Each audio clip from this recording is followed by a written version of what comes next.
waiting is not as passive as it sounds. Hey brothers and sisters, I've come with another part to the How to Worship series. Today I want to talk about something very close to my heart, which is how to worship God while waiting. How to worship God in the waiting season of life. I know we are an instant generation.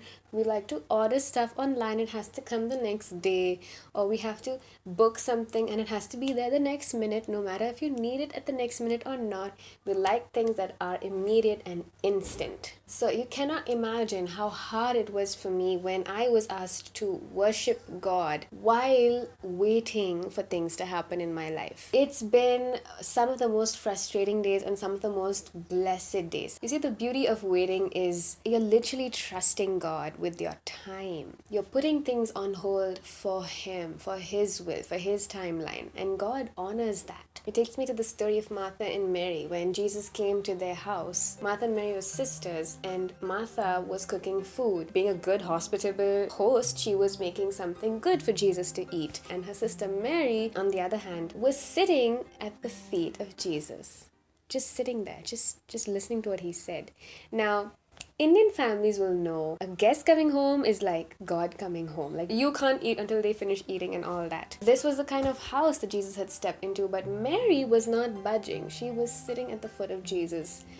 She was putting everything on hold to hear what Jesus had to say. To Martha, this was incredibly annoying, and she complained to Jesus saying, "Jesus, shouldn't Mary be helping me? Can't you tell her to help me out? You know how much work I'm doing over here?" And I love what Jesus says. Martha, Martha, Mary knows what she is doing, and she has, more wisdom than what you have right now. So before I talk about how you worship God through waiting or while waiting, please know that waiting is not as passive as it sounds. It involves a conscious decision to sit down and put things on hold. Things that are screaming at you, things that are demanding your attention, things that seem right. When you can put that on hold and wait on God, wait on Jesus, this is what I would call an active season of waiting. So this might be many different situations. Maybe God is saying, wait for a child. Maybe you want a child and you're not getting one, and God is saying wait, and you're finding it so hard to wait. Or it could be a job that's not coming your way. It could be a degree that's not within your reach. It could be a certain financial state that is not landing in your lap. How do you worship God in this state of almost frustration? I want to talk about a passage that I read today, 2 Chronicles chapter 20. Is the story of Jehoshaphat. Basically, the enemy was approaching him, outnumbered him, and he had to go to God and say, "God, you have to help us." God tells them, stand still and see the salvation of the Lord. So all they do, now this is the important part, okay? When God tells you to wait or stand still or whatever, it doesn't mean you literally stand still and be like, now what? Now what? There's an active form of standing still.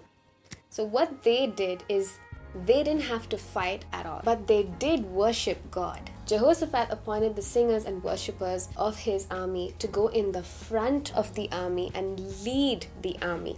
And as they were singing to the Lord, the enemies that were approaching him to attack him, they turned on each other. And by the end of it, Jehoshaphat and his team, they look around and they see not a single one of all the three groups of enemies escaped. All were dead. All they did was worshipped God. They didn't just stand still, but they expectantly worshipped the Lord, who said that He would deliver them, who said that this battle is not theirs and He would fight for them. And God used that moment to completely destroy the enemy. When you're asked to wait, it means that you trust that God is going to bring the answer He said He would, and you worship Him knowing that it's going to happen. You worship Him knowing that you can trust your Maker, and things actually get fed by your worship. Okay, so this is what I should have been talking about all this while. How do you do it? How do you go about it? The first thing that would definitely help a lot is to know who your God is. So I took a fast. I will not tell you how and why and what, because I don't want you to use the same method. It depends on each one. But I fasted and I read and I prayed away from all kinds of media, any possible media, away from friends, and I just sought God, and I really tried to figure out who is the God I serve. It's very important to know who your God is, because then only then you can trust him. The second thing is, if you're waiting for something, why don't you try to find out what God has to say about it? Now, often this is the place where people get stuck and then they have to wait for the answer, and that's okay. I know for myself, I sought God and asked him things that I wasn't sure whether I should wait for or not, and God would give me guidance and pointers that showed me, yes, I do have to wait for some time, and then I wait. But what this does, the thing that God says to you about it, is it gives you something to hold on to, and you know that it's from God and you're going in the right direction, rather than just pointlessly, blankly waiting. Now, once you know who God is and you know what he said to you about a particular thing, the next thing you have to do to keep on your trust during the waiting season is to think of all the times God has proven himself to you in the past. Now, proven might be a tricky word to use because it can imply that you are testing God, but that's not the thing that I'm trying to say. I'm trying to say, think of all the times God has brought you out of stuff, or he has shown you that this thing that you're waiting for is going to happen. When you think of solid times and references that you can say, yes, this is going to work out, I just need to wait. It's like, I don't know if you bake, but just imagine this with me. You're baking a cake and you have to wait for 30 to 40 minutes. One way that you know that this is going to be a fruitful wait is by thinking of all the other times that it was a successful wait, and at the end of those 30 or 40 minutes you had a good cake. Or you can also just look at the oven, and if it's that kind of oven, see a bit of the cake rise. So what this thing does, when you remember what God has done for you in the past, or that he is doing for you currently, which is not necessarily the fulfilled promise in total, but it's a fraction or it's a percentage, it helps you, give you the motivation to keep on waiting. And finally, with all these things in mind, the last thing is to just hold on for dear life to all these things. You know how they say you can keep hammering a rock and it might be the 100th hit that actually cracks a rock? All of those hits were important in making that rock crack. So every day that you wait is important in the fulfilled promise that God has for you. So why don't you use those days to worship God and make everything much easier for yourself and for God to work in your life? Now, I'm not saying that if you don't worship God, then God may not fulfill his promise to you. I'm saying that there's a high possibility that when you are having the spirit of discontentment and you even turn away from God, that has a very high chance of blocking God's answers to you, blocking God's fulfillment for you.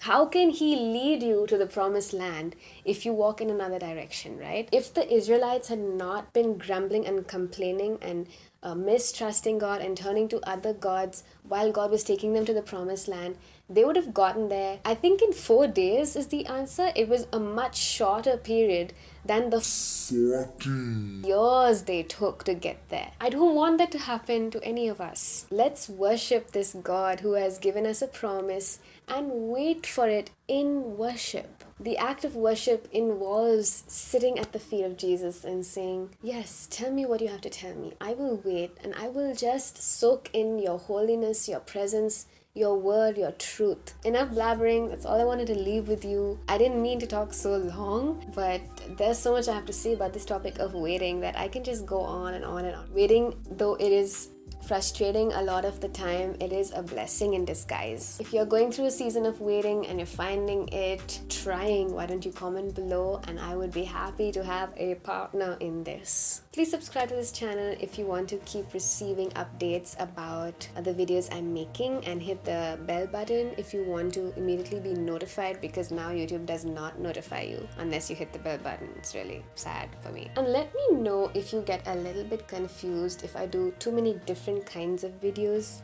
Would you rather I just make separate channels for them all, like how to worship or how to channel, and then a music channel, and then a music tutorial channel? Like, let me know, okay? I'm Vihan Damaris. I will see you next week, and until then, always strive to be like Jesus. Not until then, but always strive to be like Jesus, period.